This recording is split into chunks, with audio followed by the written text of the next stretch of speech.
कि खान सर जी कह रहे थे ऋषि मुनि नहीं थे, वो वैज्ञानिक नहीं थे, सॉरी वो ऋषि मुनि नहीं थे, वो बहुत बड़े विद्वान थे। और जो बौद्ध कालीन के इतिहास को पढ़ते हैं, जब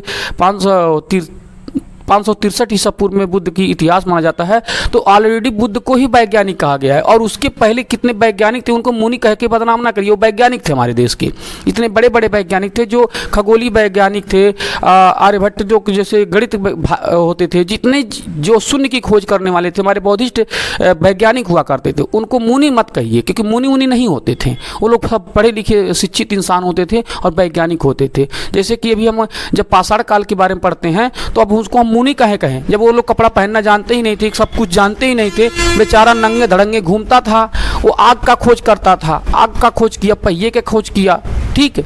तो इस तरह से तो उसको वैज्ञानिक कहिए, न कि मुनि कहिए। मुनि मीन्स होता है, अब अगर आप इतना बड़ा फेमस होकर के मुनि के तरफ लोगों को भेज देंगे, तो सारे पब्लिक आपको फॉलो करता है, आप मुनि के तरफ लोग चलने लगे, संत बनना शुरू कर देंगे, शिक्षा को छोड़ने लगेंगे। तो ऐसा ना करिए जिसमें कि लोगों को दिक्कत हो।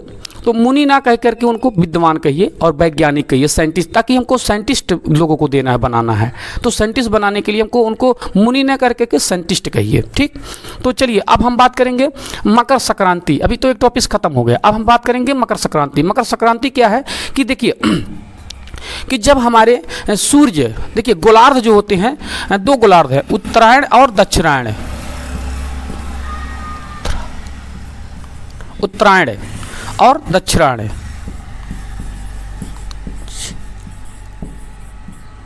दक्षिणायण और दक्षिणायन क्या है, उत्तरायण क्या है। उत्तरायण में होता है जैसे उत्तरी एरिया और दक्षिणी एरिया।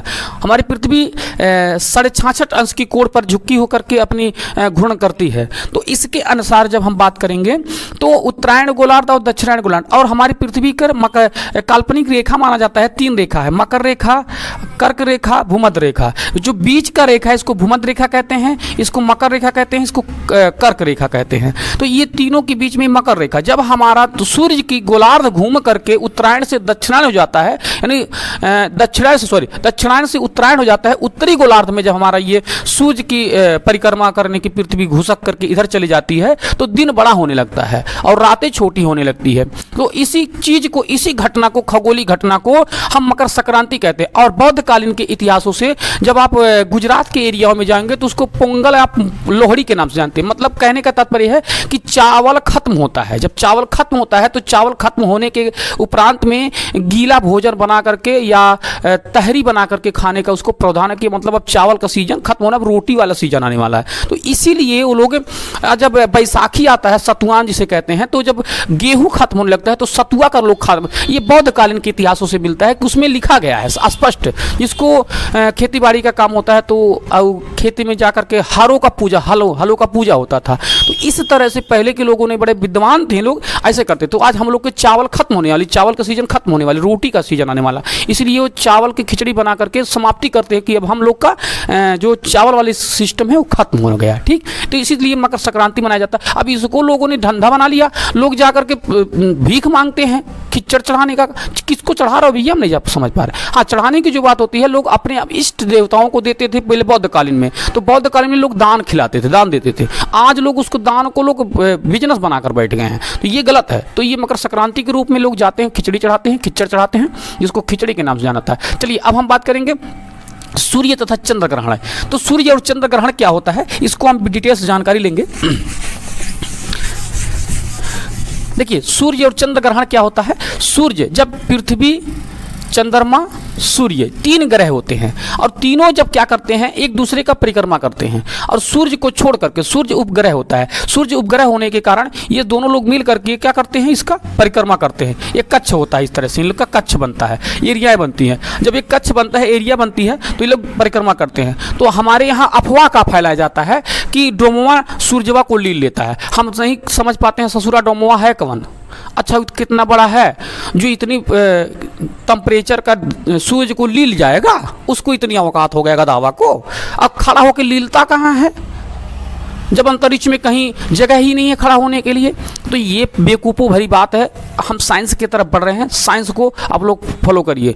और जा कर के एक गांव में डुग्गी लगाता है कि ग्रहण लगने वाला है, और चिल्ला संदेशा देने के लिए भी क्या करता है, वो सीधा सुलता है घर घर से, मतलब भीख मांगने का काम करता है। हम ये नहीं समझते हैं। तो जब डोमोवा खाता, डोमोवा लील रहा है, तो डोमोवा को जब मन करेगा तो उगलेगा। तुम्हारा क्या दिक्कत है, तुमको क्या परेशानी है। तो लोग क्या करते हैं, वो बजा करके गांव में डुग्गी पीटता है कि ग्रहण लगेगा, ग्रहण लगाएगा उस पैसा दे। अच्छा ठीक है, अच्छा ग्रहण लग जाता है तो वैज्ञानिक दृष्टिकोण से बोला जाता है कि वैज्ञानिक जब भी सूर्य ग्रहण जब लगता है तो सूर्य ग्रहण में अल्फा बीटा गामा जो होती है, तीनों किरणें आपस में टकराती हैं, जिसमें हमारे लिए हानिकारक होता है। ठीक, चलिए सब समझ में आ गया यहाँ तक। तो उसको तो नहीं देखना चाहिए, उसको तो नंगे आंखें देखना बिल्कुल मना है, क्योंकि उसको देखना ही नहीं चाहिए, क्योंकि वो खतरनाक वायरस निकलते हैं। और वो क्योंकि सूर्य गर्म होता है और दिन में होता है तो टेम्परेचर ज़्यादा होता है, जिसकी वजह से हमारे अल्फा बीटा गामा हमारे आँख की रेटिना को प्रभावित करते हैं, इसलिए उसको देखना नहीं चाहिए। हाँ, और दूसरा नंबर, अच्छा जब चंद्र ग्रहण लगता है तो चंद्र ग्रहण में क्या होता है, वो रात को लगती है।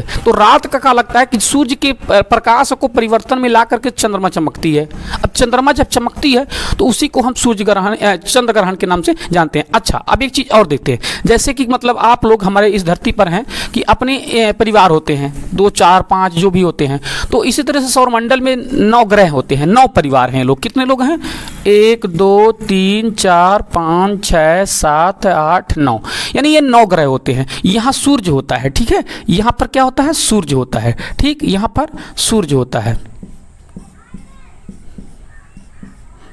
ठीक, इस तरह से। अब यहाँ पर ये सूर्य होता है, ये गोला वाला सूर्य है, ये है बुध है, और ये इस तरह से करते करते सारी ग्रह यहाँ पर आता है, हई अरुण वरुणयम। ठीक, इस तरह से। तो हम बात करते हैं पृथ्वी की। तो जब पृथ्वी में क्या होता है कि ये लोग चक्कर करते हैं, इसे चक्कर करते हैं, क्या करते हैं, चक्कर करते हैं, ये सभी लोग चक्कर करते हैं। ठीक, चक्कर काटते काटते काटते काटते एक समय ऐसा आता है कि सूर्य के दोनों यानी तीनों ग्रह एक आपस में मिल जाते हैं, ऐसे सीधे सीधे सीधा हो जाते हैं। तो सूर्य का प्रकाश कहाँ पड़ जाता है, चंद्रमा पर। तो जब चंद्रमा पड़ जाएगा तो प्रकाश जहाँ होगा उसका प्रकाशवा जो होता है ये क्या हो जाएगा, पृथ्वी पर नहीं आने पाएगा। तो पृथ्वी नहीं आएगा तो चंद्र ग्रहण हो जाएगा। क्या हो जाएगा, चंद्र ग्रहण हो जाएगा। अच्छा बताओ, तीनों लोग आपस में मिल रहे हैं, जब आपके घर के रिश्तेदार मम्मी मौसा नानी नाना मिलते हैं तो आप लोग खुशी से कूदने लगते हो। अगर ग्रह लोग मिल रहे हैं तो तुमको अछूत कैसे हो गए, उसको छूने से, सीधा छू करके नहा कर देने से क्या। हम नहीं समझ पा रहे, ग्रहण लग रहा है सूरजवा में और तुम स्नान कर क्या साबित करो भैया, तुम्हारे ऊपर क्या लगा है। तो ये गधे लोग हैं। खगोलीय दृष्टि से होता है कि अगर मान लीजिए अपना हित इष्ट मित्र अगर मिल रहा तो खुशी होना चाहिए। तो एक समय बेचारे कई साल भर में एक मरतबे लोग, तीनों लोग आपस में एक सीधी रेखा में हो जाते हैं, तो इसको तो खुशी से जाहिर करना चाहिए। इसमें दुख कहाँ हो गया, लोग दुख जाहिर करते हैं। ठीक, तो ये होता है चंद्र ग्रहण। जब ये, और सुनिए, चंद्र ग्रहण में क्या प्रक्रिया होती है, ये रात को लगता है। तो रात में पृथ्वी आकर के ही खड़ा हो जाती है, सूर्यवा जो आता है बीच में आकर के चंद्रमा का प्रकाशवा नहीं आने देता है, यहाँ से घूम के घूमे आएगा। इसका ये 2 पार्ट में बनता है। जैसे इधर जैसा सूर्य है तो इधर अंधेरिया है, इधर अजूरिया है, यानी इधर प्रकाश है इधर रात है। तो ये क्या करता है, इधर वाला एरिया पर चंद्रमा का पूरा प्रकाशवा इस पे पड़ने लगता है और ये पृथ्वी पर आने ही नहीं देता है। और जब नहीं आने पड़ेगा तो हल्का से तिरछा हो जाता है, जैसे तिरछा से, जब तिरछा से खड़ा रहेगा तो उसको लगेगा तो ही कहेंगे चंद्र ग्रहण। और यही चीज है जब सूर्य ग्रहण कैसे लगता है, जब सूर्य ग्रहण ऐसे सूर्य है और उसके बाद ये चंद्रमा है, ये पृथ्वी है। ठीक, तो जब ये क्या करता है, ये बीचों में आकर खड़ा हो गया, हाई क्या होता है, चंद्रमा आकर बीचों में खड़ा हो जाता है। तो जब ये चंद्रमा बीचों में खड़ा हो जाता है तो प्रकाशवा पूर्ण से सूर्यवा को रुक जाता है, नहीं आने पाता है। जब नहीं आने पाता है तो हल्का हल्का धब्बा टाइप का दिखाता है और इसको कहते हैं हम चंद्र ग्रहण। क्या कहेंगे, चंद्र ग्रहण। हाई सूर्य ग्रहण, हाई चंद्र ग्रहण, हाई सूर्य ग्रहण। जब चंद्रमा, ध्यान रखिए, जब चंद्रमा सूर्य के प्रकाश को रोक देता है तब चंद्र ग्रहण नहीं, जब सॉरी थोड़ा गड़बड़ हो रहा, जब सूर्य के प्रकाश को चंद्रमा रोक देती है, ठीक है ना, तो सूर्य ग्रहण क्या होता है, सूर्य ग्रहण। और जब चंद्रमा के प्रकाश को सूर्य रोक देता है, पृथ्वी पर नहीं आने देता है, तब क्या हो जाता है, चंद्र ग्रहण। वो रात में लगता है और हमारे एरिया में कहीं कहीं लगता है। ठीक, तो इस तरह से चंद्र ग्रहण और सूर्य ग्रहण थे। अच्छा, अब हम बात करेंगे यूपी बोर्ड के लिए। वीडियो तो बहुत लंबा हो जा रहा है लेकिन देखिए, चलिए ठीक है। देखिए अब आता है, देखिए जब आप यूपी बोर्ड की तैयारी करते हैं तो यूपी बोर्ड की तैयारी में बहुत बड़ा हो जाएगा वीडियो, नहीं मजा आएगा।